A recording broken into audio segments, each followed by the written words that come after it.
त्यांनी एक मोठा विक्रम केला, सर्वात जास्त काळ पंतप्रधान राहण्याचा, त्याबद्दल पूजा केली. पण नुसता हा एकच विक्रम त्यांच्या नावावर नाही आहे, त्यांच्या नावावर अनेक विक्रम आहेत. आज भारतामध्ये सर्वात जास्त आत्तापर्यंतची जी किंमत आहे त्याच्यापेक्षा सर्वात जास्त किमतीने आज पेट्रोल विकलं जात आहे.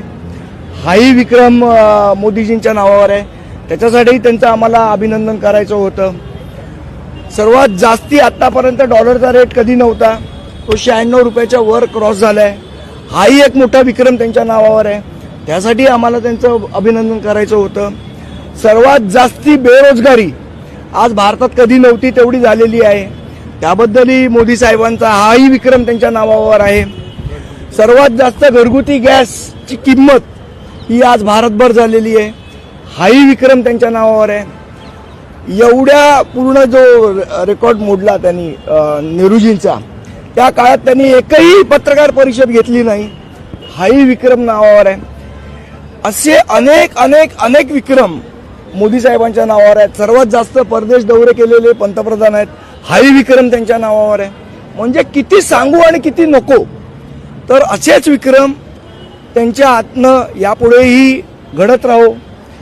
भारताचे महापराक्रमी विक्रमवीर म्हणून त्यांचं नाव पूर्ण जगात हो, ही प्रार्थना करण्यासाठी आज आम्ही सिद्धिविनायकाच्या चरणी आलो.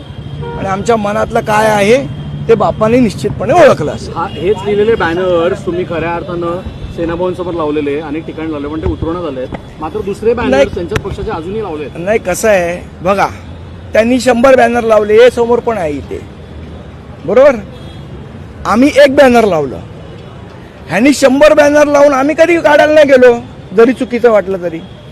पण आमचा एक बॅनर जर यांना एवढं खूपच असेल, तर उद्या आम्ही जर 100 बॅनर लावली तर मग भारतीय जनता पक्षाची काय अवस्था होईल.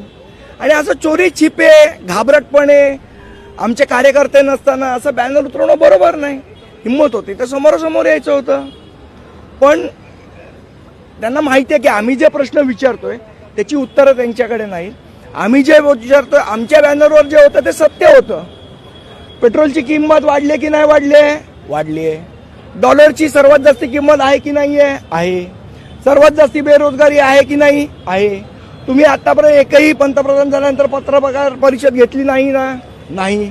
त्यामुळे आम्ही विचारतोय ते सत्य विचारतोय, आणि सत्यापासनं पळणं हा भारतीय जनता पक्षाचा स्थायी भाव आहे.